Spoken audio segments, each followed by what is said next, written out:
The dust never settled on forward base zenith. Sergeant Minu stood on the western wall, watching the red sun sink below the mountains. 3 years of war had turned this beautiful planet into a graveyard. He rubbed his tired eyes and checked his rifle one more time. Behind him, footsteps approached, heavy ones not human. Minu turned and saw the massive form of War Alpha walking toward him. The warrior stood nearly 8 feet tall, covered in dark fur with silver streaks. His yellow eyes gleamed in the fading light. 2 smaller figures followed behind him, trying to match his proud stride. Sergeant said, his voice like gravel rolling down a hill, "I must speak with you, alone." Minu nodded and led the War Alpha to a quiet corner of the base. The 2 young stayed close to their father, watching Minu with suspicious eyes. They looked like teenage wolves standing on 2 legs, all lean muscle and sharp teeth. "This is Kiva," said, gesturing to the female cub, "and this is my son." The cubs did not bow or show any respect. They just stared at Minu with golden eyes that seemed to judge him and find him lacking.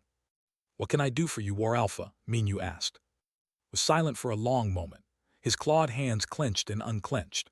For a warrior who had killed hundreds of enemies without hesitation, he looked uncomfortable. "In 2 days I lead my pack deep into Dominion territory," finally said. "The mission will take 6 months, maybe longer. We will strike at their supply lines and command centers. We will hurt them badly." He paused. "Most of us will not return." Minu nodded slowly. He had heard rumors of this suicide mission. Only the bravest warriors had volunteered. "I have a request," continued, "one that shames me to ask, but I have no choice." He looked at his cubs with an expression that was almost human in its pain. "My pack is gone, killed in the Battle of Red Valley. There is no one to care for Kiva and while I am away."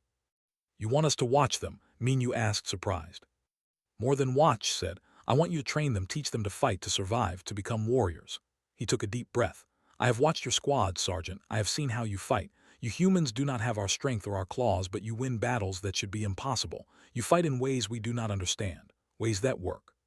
Kiva made a disgusted sound in her throat. "Father, no, these soft claws cannot teach us anything. They are weak." "Silence!" His roar made Minu take a step back. The War Alpha rarely showed such emotion. "I will not hear this disrespect. Sergeant has killed more enemies than you have seen in your short life." Spoke for the first time, his voice quieter than his sister's. "Why humans, father? Why not another pack?" "Because there are no other packs," said sadly. "The war has taken them all, and because," he looked at Minu again, "because I believe the humans have something to teach us, something we have forgotten in our pride." Minu felt the weight of the decision pressing on him. His squad was already stretched thin. They were soldiers, not babysitters, and these cubs looked like they would rather eat him than listen to him. "I need to talk to my team," Minu said. "Of course," replied, "I will wait." Minu gathered his squad in their barracks. Private, their medic, listened with wide eyes. Corporal Park, who carried the heavy plasma cannon, shook his head in disbelief. Private, the youngest of them, looked excited. "This is crazy," said. "We're not teachers, we're soldiers." "Those cubs will tear the base apart," added. "Did you see the way they looked at us, like we're prey?" "But the War Alpha trusts us," said. "That means something, right?" Minu sat on his bunk and thought hard. Was the finest warrior he had ever seen.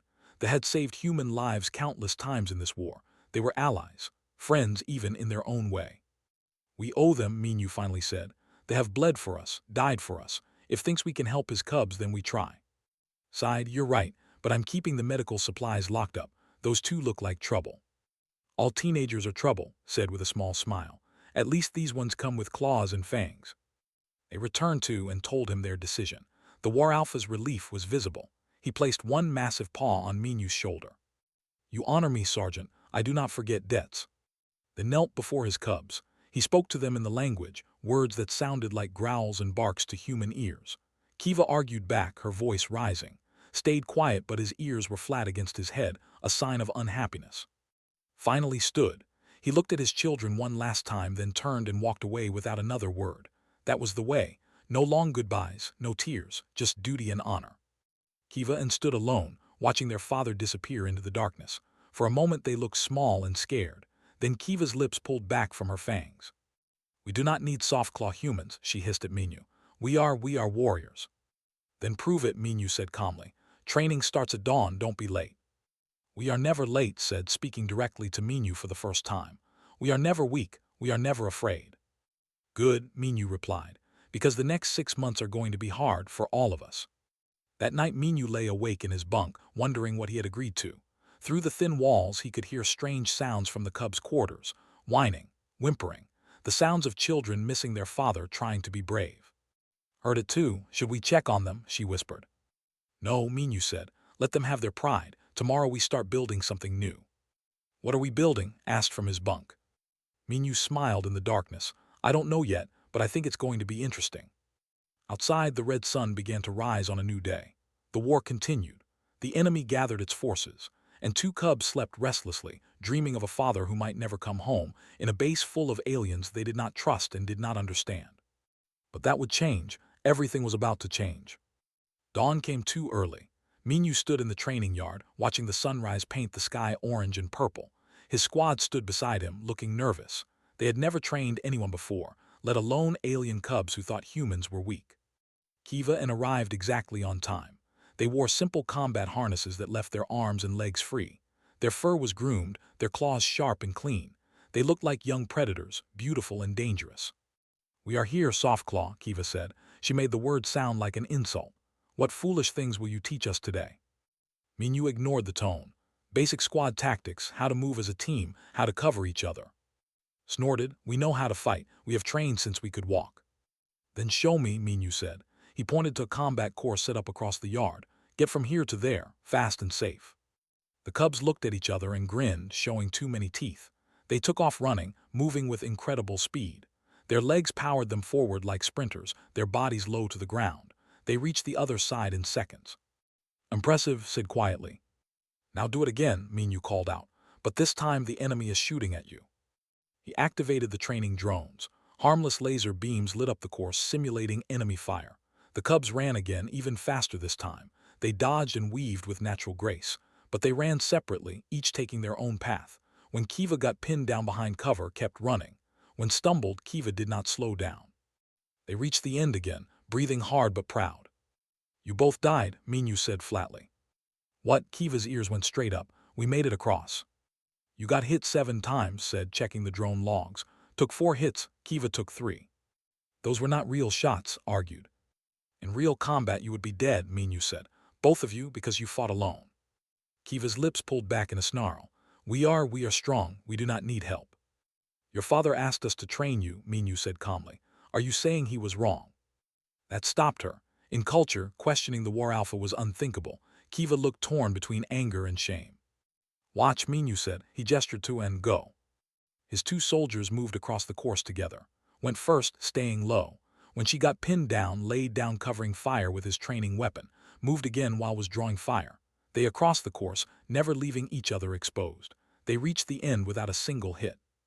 We are not as fast as you, Minyu said to the cubs. We are not as strong, but we cover each other. We fight as one. That is why we survive. Watch with thoughtful eyes. Show us again. They trained for hours. The cubs were fast learners, Minyu had to admit, but they struggled with the concept of teamwork. Every instinct told them to fight alone to prove their individual strength. Waiting for a teammate felt like weakness to them. By midday, everyone was exhausted and frustrated. Kiva had nearly bitten when he tried to correct her stance, had walked away 3 times when exercises did not go well. Enough, Minyu said. Take a break, food in 30 minutes. The cubs disappeared toward their quarters. The squad collapsed in the shade. This is impossible, said. They don't want to learn, they think they know everything. They're teenagers, said with a tired smile. Of course they think they know everything. They're not human teenagers, pointed out. They're alien warriors with claws. Same difference, replied. That evening, Minyu found sitting alone on the wall, watching the stars come out. The young looked smaller without his sister beside him. Can I join you? Minyu asked. Shrugged, which Minyu took as permission. They sat in silence for a while. Your father is a great warrior, Minyu said finally. The greatest, agreed. His voice was sad. He has never lost a battle, never retreated, never shown fear. That must be hard to live up to. Ears flicked. You understand nothing, Softclaw. You do not know what it means to carry such a name. You're right, Minyu said. I don't, but I know what it's like to be afraid, to worry that you're not strong enough, smart enough, good enough. Do not fear, said, but his voice was uncertain. Everyone fears, Minyu said. Even your father, especially your father right now. Turn to look at him. Father fears nothing. He fears losing you and your sister, Minyu said gently. That's why he left you here, because he was afraid his mission would make you orphans. He wanted you somewhere safe. The young was quiet for a long time. Safe with soft claws, he finally said, but the insult had lost its edge. We're not so soft, Minyu said with a small smile. We've survived 3 years of this war. That takes its own kind of strength. The next day, Lieutenant Song called Minyu to her office. The base commander was a stern woman with gray in her hair and scars on her hands. How's the babysitting going? She asked. About as well as you'd expect, Minyu admitted. Nodded. I had concerns about this arrangement, but personally requested your squad. He said you had the wisdom of the careful hunter. High praise from her. We're trying, Minyu said, but the cubs don't respect us. They think we're weak. Then show them you're not, said, but be patient. Cultural differences take time to bridge. We need thee as allies, strong allies, if we can teach these cubs to blend our tactics with their natural abilities. She smiled. Well, that could change this war. The breakthrough came 3 days later during a simple patrol exercise. Minyu had paired Kiva with to scout the perimeter. It was supposed to be routine, boring even. Then the alarms went off. Contact, his voice crackled over the radio. Unknown hostiles moving fast toward the base. Minyu's squad grabbed their weapons and ran. They found and Kiva pinned down behind a fallen tree. Shapes moved in the forest ahead, too quick to identify. Kiva, report, Minyu called. 6 targets, the young growled. Maybe more, they smell wrong, not Dominion, not anything I know. What do you want to do? Minyu asked her. Kiva looked surprised. No one had asked her opinion before. I want to charge, kill them before they reach the base. What would your father do? Kiva hesitated. Her ears went flat. Father would, she closed her eyes. Father would gather information first, know the enemy before striking. Good, Minyu said. He turned to. Suppressing fire on my mark, ready to move with Kiva, stay on overwatch. Kiva, you and advance together. Goes, you cover. You go, covers, just like training. Kiva's eyes widened. You trust me to fight. I trust you to work with my soldier, Minyu said. Can you do that? The young nodded slowly. For the first time, she looked unsure but willing. Mark, Minyu called. His weapon roared. The forest lit up with suppressing fire, darted forward, staying low. Kiva followed, her natural instincts telling her to run ahead, but she held back, matching pace. When got pinned down, Kiva provided cover, her sharp eyes spotting targets in the shadows. They advanced slowly, carefully, working together.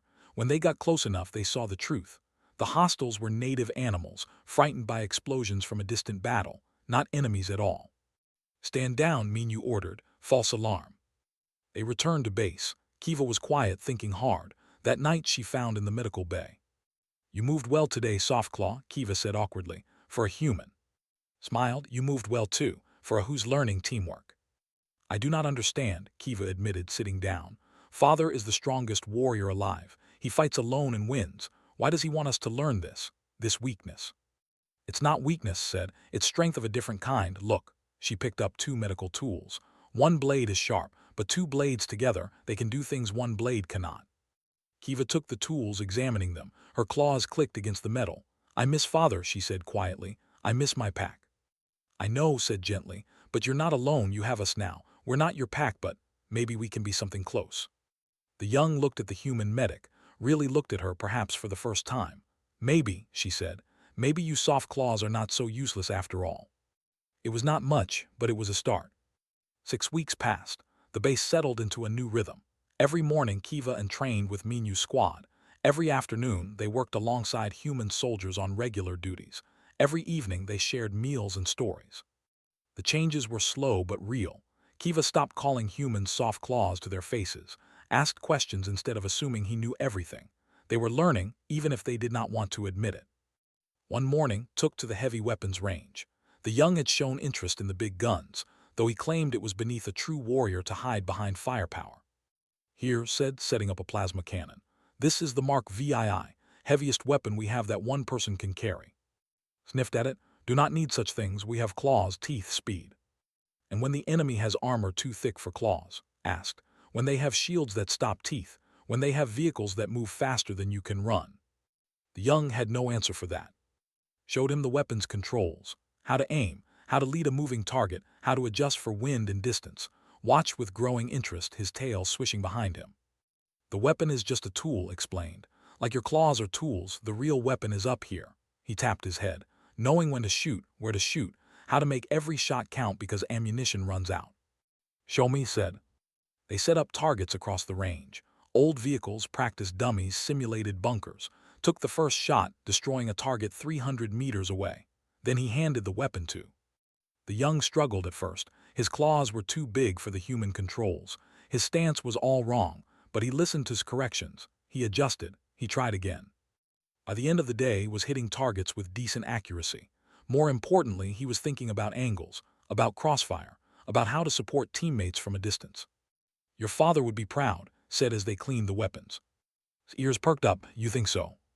"I know so. You're learning new ways to fight. That takes courage." Meanwhile, was teaching Kiva things that had nothing to do with fighting. The young female had watched the human medic work for weeks now, curious despite herself. "Why do you heal them?" Kiva asked one day, watching treat a soldier's wound. "The wounded are weak. They slow down the pack." "The wounded are our friends," said gently. "And they won't always be wounded. Today I save him. Tomorrow he saves me. That's how it works." "Do not think this way," Kiva said. "The strong survive, the weak fall behind." "Is that what your father believes?" asked. Kiva was quiet. "No," she finally admitted. "Father saved many warriors who fell in battle. He carried them to safety himself. Others said he was foolish, but father said a pack is only as strong as its loyalty." "Your father sounds wise," said. That night alarms blared across the base. A transport ship had crashed in the mountains. Survivors were calling for help, multiple casualties. "All medical personnel prepare for mass casualty event," Lieutenant's voice boomed over the speakers. "Combat teams secure the crash site." Grabbed her medical bag and ran for the transport vehicles. Kiva followed without being asked. "Stay here," said. "This is going to be bad." "I go where you go," Kiva said firmly. "That is what you taught me, cover each other." Looked at the young and nodded, "Then stay close." The crash site was chaos, burning metal, screaming wounded, bodies everywhere. Rushed in without hesitation, her hands already reaching for medical supplies. Kiva froze for a moment, overwhelmed by the carnage. Then she saw working on a badly burned soldier, trying to stop the bleeding alone. The young moved forward on instinct. "Tell me what to do," Kiva said. "Hold this," said, guiding Kiva's clawed hands to press on a wound. "Firm pressure, don't let go." They worked together through the night.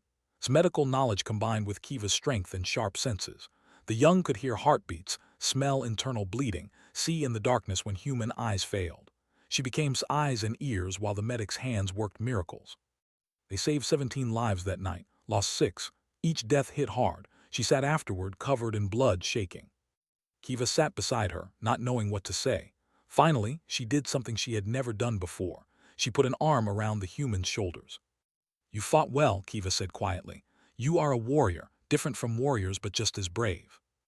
Leaned against the young and cried. Kiva did not understand human tears, but she understood grief. She understood loss. So she stayed, offering silent comfort the way a would. When they returned to base, Kiva went straight to. "I understand now," she told her brother, "what father wanted us to learn." "What is that?" asked. "Strength comes in many forms," Kiva said. "Has no claws, no fangs, but she fought death itself tonight and won. That is true strength." The weeks continued. Sergeant Lee from the engineering corps heard about the cubs and came to meet them. He was fascinated by their biology, their armor, their natural abilities. "I have an idea," said to Minyu, "if you'll let me try something." "What kind of something?" Minyu asked suspiciously. "Custom armor," said, "combining mobility with human tactical gear, best of both worlds." The cubs were excited. New armor meant status among. Measured them carefully, asking about their fighting style, their needs, their preferences. He listened to every detail. 2 weeks later, the armor was ready. Lightweight plates that protected vital areas without restricting movement. Built-in communication systems, storage for weapons and medical supplies, cooling systems for hot climates, heating for cold ones. Kiva tried hers first. She moved through a combat course, testing every feature. The armor flexed with her, protected her, enhanced her natural abilities without limiting them. "This is incredible," she breathed. "I feel like I could fight an army." "Don't get cocky," Minyu warned.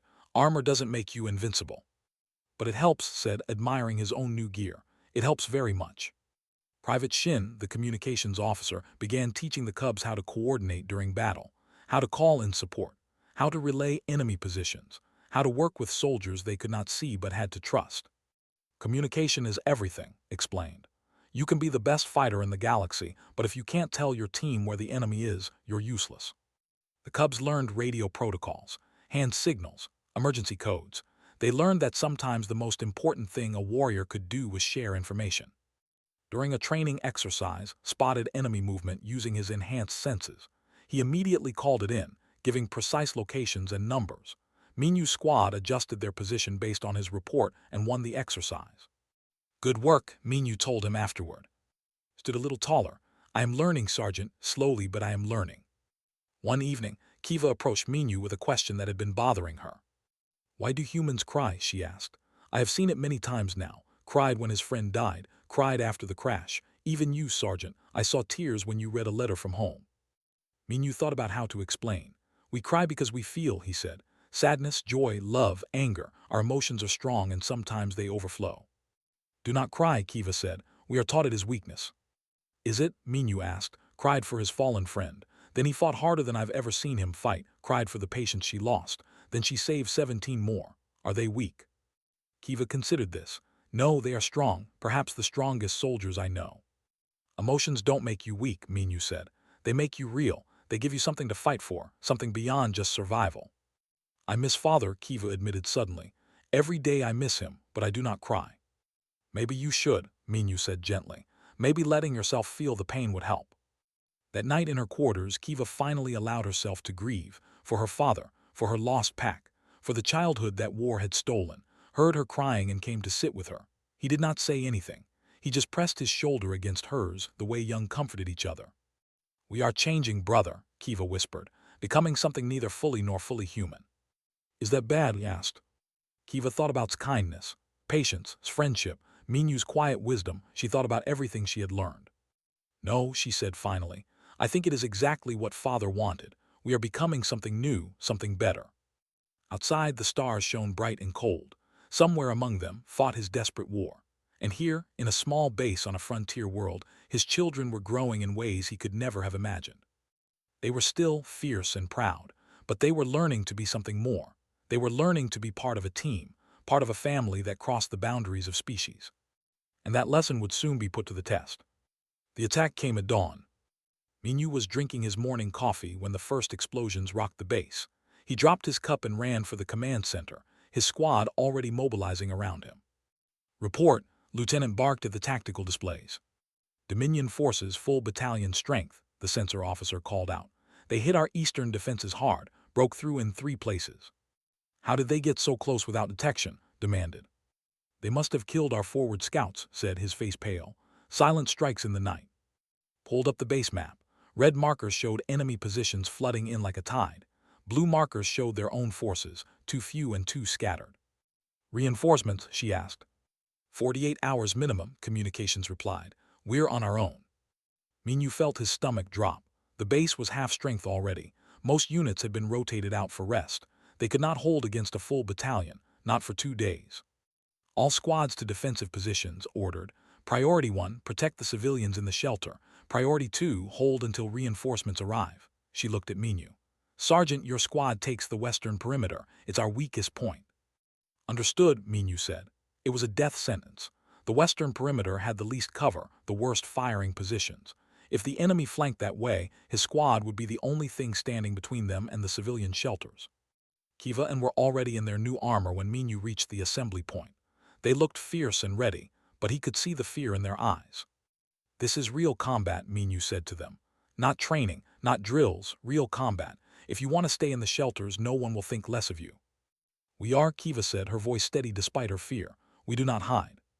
We fight with the squad, added. That is what you taught us. Minyu nodded, feeling a surge of pride. Then let's move. The western perimeter was a nightmare of broken ground and sparse cover. Minyu positioned his squad carefully and set up the heavy weapons on a small rise, giving them overwatch of the approach. Established a medical point in a reinforced bunker, and Kiva took position as forward scouts, using her superior senses to provide early warning. Remember your training, Minyu called over the radio. We don't need to win, we just need to slow them down, make them pay for every meter. The waiting was the worst part. They could hear the battle raging on the eastern side of the base. Explosions, gunfire, screams, but their sector was quiet. Then Kiva's voice crackled over the radio. Movement, 300 meters out, multiple contacts, maybe 30 soldiers moving in formation. Can you identify them? Minyu asked. Dominion heavy infantry, Kiva reported. Full armor, energy weapons, they move like they have done this before. Fall back to secondary position, Minyu ordered. Let them come to us. And Kiva retreated smoothly, exactly as they had practiced. They did not run wildly. They covered each other, moved from cover to cover, stayed in communication. Minyu watched them work together and felt that surge of pride again. The enemy entered the killing zone. 30 armored soldiers, confident and professional. They had no idea what was waiting. On my mark, Minyu whispered into the radio. Aim for the officers, the ones with the different helmets. Marked replied. I see them, confirmed, his voice surprisingly calm. Fire. The heavy weapons roared. 2 enemy officers went down in the first volley. The neat formation scattered into chaos. Minyu's squad opened up with everything they had, pouring fire into the confused enemy. But the Dominion soldiers were professionals too. They recovered quickly, found cover, returned fire. Energy bolts sizzled through the air. One hit Nier's position, showering him with dirt and stones. West side trying to flank, Kiva called out. She had spotted the movement before anyone else. Kiva, hold that side, Minyu ordered. Don't let them get around us. The 2 scouts moved together, setting up a crossfire. When the flanking team emerged, Kiva caught them in a deadly embrace. The young's accuracy with her rifle had improved dramatically. She dropped 3 enemies before they knew what hit them. Good shooting, shouted. Keep firing, Kiva yelled back. More coming. The battle settled into a desperate rhythm. The enemy would advance, Minyu's squad would push them back. They would try to flank, get cut down. They would call in support fire and the squad would hunker down and endure. Minutes felt like hours. Ammunition ran low, was already treating wounded. Plasma cannon overheated twice, but they held. Then everything went wrong at once. A massive explosion rocked the eastern defenses. Through the radio, they heard screams and panic. Eastern wall has fallen, someone shouted. Repeat, eastern wall has fallen, enemy pouring through. Voice cut through the chaos. All units, fall back to secondary defensive line. Protect the civilian shelters at all costs. Sergeant looked at Minyu. What do we do? Minyu's mind raced. If they retreated now, the enemy on the western side would flood in unopposed. They would hit the civilian shelters from 2 directions. It would be a massacre. But if they stayed, they would be cut off, surrounded, destroyed. Kiva spoke up, her voice cutting through his thoughts. Sergeant in training, what would you do? Minyu blinked. What? You always taught us to think, Kiva said, not to just react. What is the smart move here? And suddenly Minyu saw it, the lesson he had been teaching them all along. Sometimes the brave thing was not to charge forward. Sometimes it was to fall back, to live to fight another day. We retreat, Minyu said, but not a rout, a fighting retreat. We make them pay for every meter. How asked? Minyu pulled up the tactical map. We fall back to the secondary bunker here. They can only come at us from one direction. You set up heavy weapons there. Create a wall of fire they can't cross. Kiva, you cover the retreat. Start moving the wounded now. That is retreat, Kiva said. Father said retreat is shameful. Your father is wrong about that, Minyu said bluntly. There's no shame in staying alive to protect people who need you. Dead soldiers protect no one. He could see the struggle on Kiva's face. Her culture screamed at her to stand and fight to the death, but everything she had learned from the humans told her Minyu was right. We trust you, Sergeant said quietly. Show us how. The retreat began, and displaced first, sprinting to the secondary position while the others laid down covering fire. Then, and the wounded. Then, finally, Kiva and Minyu brought up the rear. The enemy sensed weakness and pressed hard, but Minyu's squad had practiced this. Every movement was precise. Every shot counted. They gave ground grudgingly, making the enemy earn it. At the secondary bunker, and had set up a devastating crossfire. The narrow approach became a death trap. Enemy soldiers tried to advance and were cut down mercilessly. This position is good, reported. We can hold here. For how long? Voice asked over the radio. She had been monitoring their channel. As long as you need, Minyu replied. And they did. For 6 brutal hours, Minyu's squad held that position. The enemy threw everything at them. Infantry assaults, artillery strikes, even attempted to gas them out, but the squad held firm. Kiva fought like a demon, her strength and human tactics combining into something terrifying. She would shoot from cover, then move before return fire arrived. She covered her teammates without being asked. She thought 3 steps ahead. Became an artist with the heavy weapons. He did not waste shots. Every burst was calculated, precise, devastating. He called out targets for others, coordinating fire like he had done it his whole life. Took a bad hit to his shoulder but stayed in the fight, his face pale but determined. Patched him up without ever stopping her own return fire. His weapon finally gave out, overheated beyond repair. Without hesitation, he picked up a fallen soldier's rifle and kept fighting. And Minyu held them all together, his calm voice over the radio directing, encouraging, adapting to every change in the battle. As the sun began to set, the enemy pulled back, not retreating, just regrouping.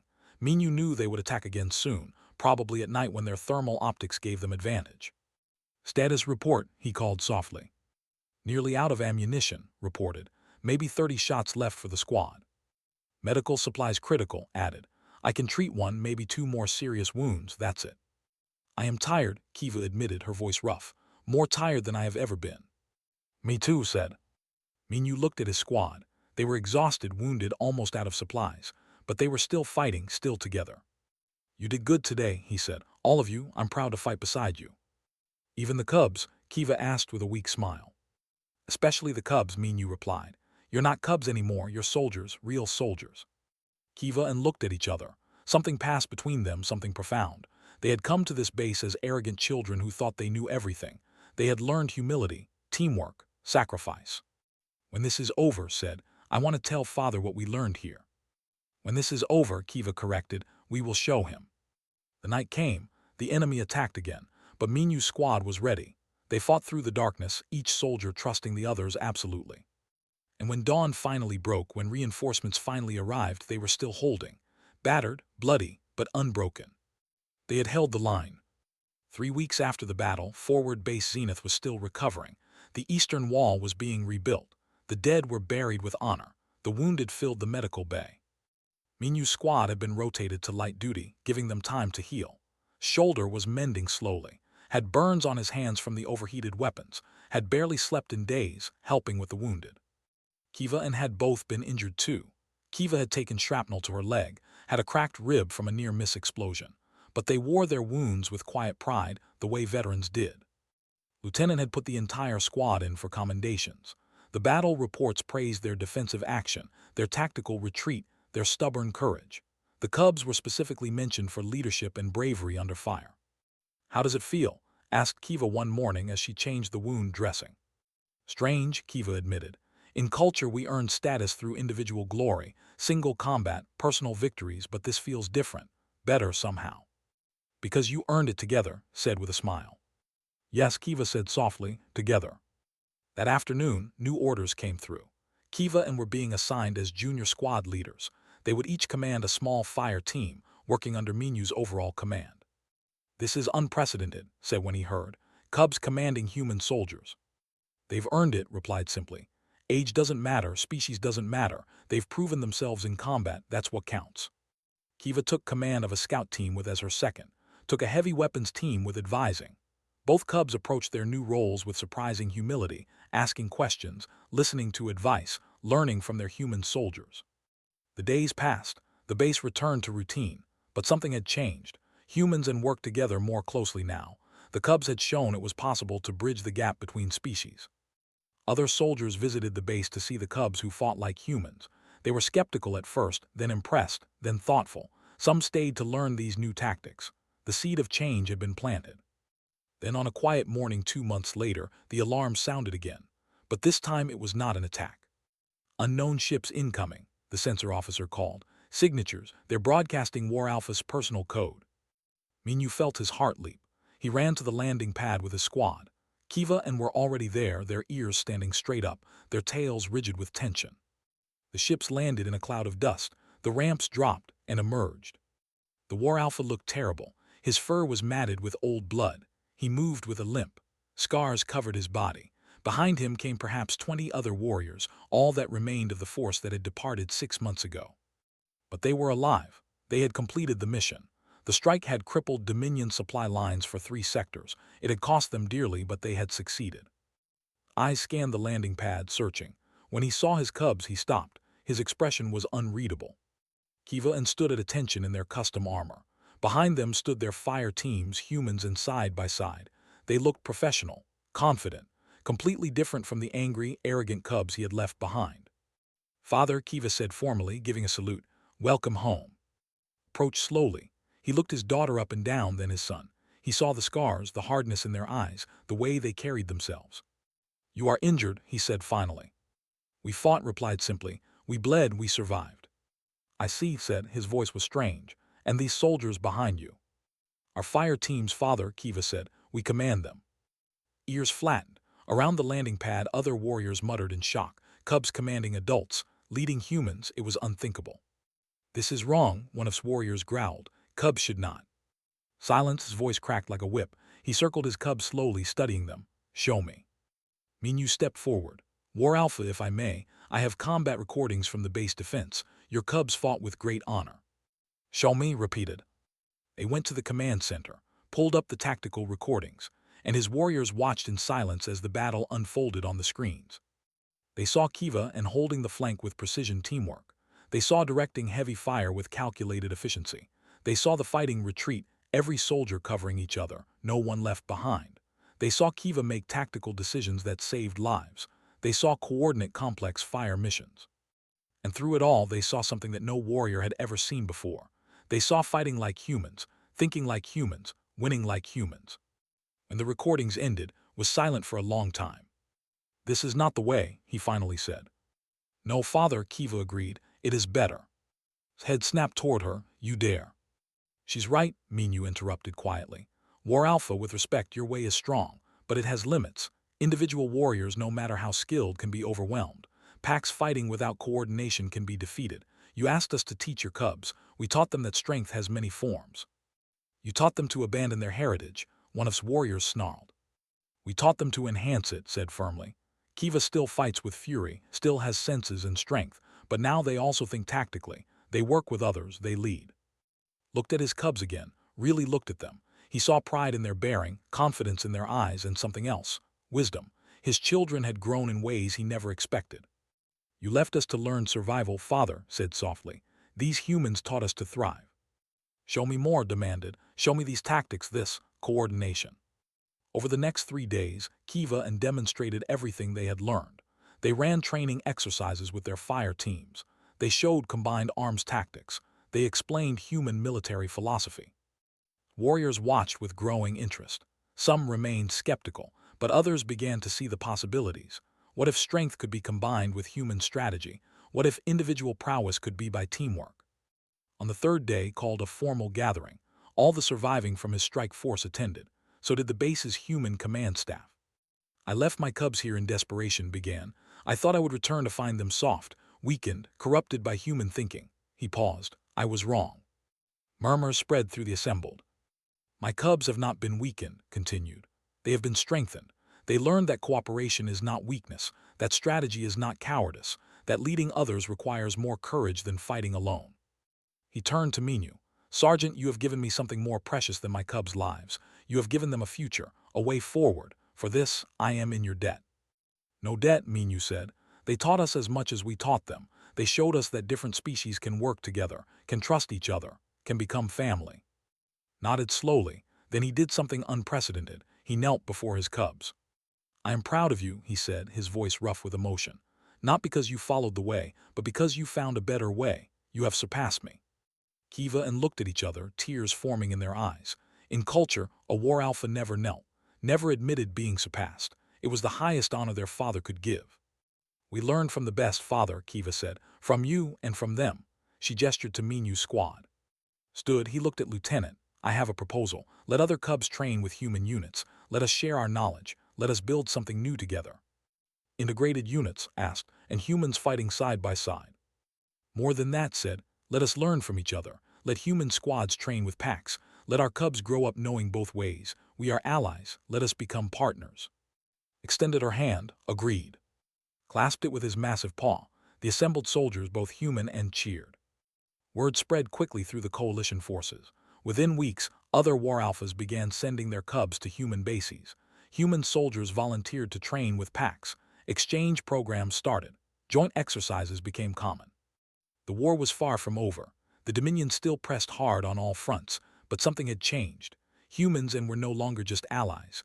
They were becoming one force, learning from each other, stronger together than apart.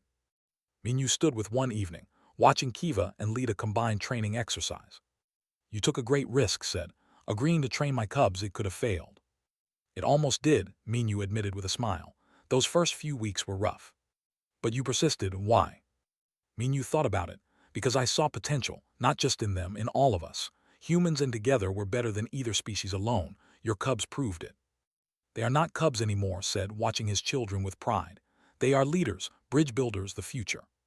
Down on the training field, Kiva was teaching human soldiers how to use their senses better, how to read the wind, how to track by scent, was showing warriors how to coordinate fire missions, how to use cover effectively, how to fight smart instead of just hard. And all around them, soldiers of different species worked together, learned together, became stronger together. You left us cubs, Minyu said too, echoing words he had said months ago. We're returning you squad leaders. The dead is mine, Sergeant replied. You taught them something I never could. You taught them that the strongest pack uses every claw, every mind, every strength together. They taught themselves that, Minyu said. We just showed them it was possible. Placed a paw on Minyu's shoulder. In culture, it was a gesture of deep respect, of equals. Then we are both students, both teachers, and the galaxy is better for it. As the twin suns set on forward base zenith, casting long shadows across the training grounds, a new chapter began. Not just for two cubs who became squad leaders, but for two species learning to fight as one. The war would continue. Battles would be won and lost. Soldiers would fall. But they would fall knowing they fought beside brothers and sisters, regardless of species. They would fight knowing that cooperation was not weakness but strength. And somewhere in the chaos of war, in the bonds between unlikely friends, in the respect between former strangers, humanity's greatest gift was revealed. Not superior weapons, not advanced technology, not physical strength, but the simple, powerful belief that together, anything was possible. That was the human way, and now it was becoming the way too.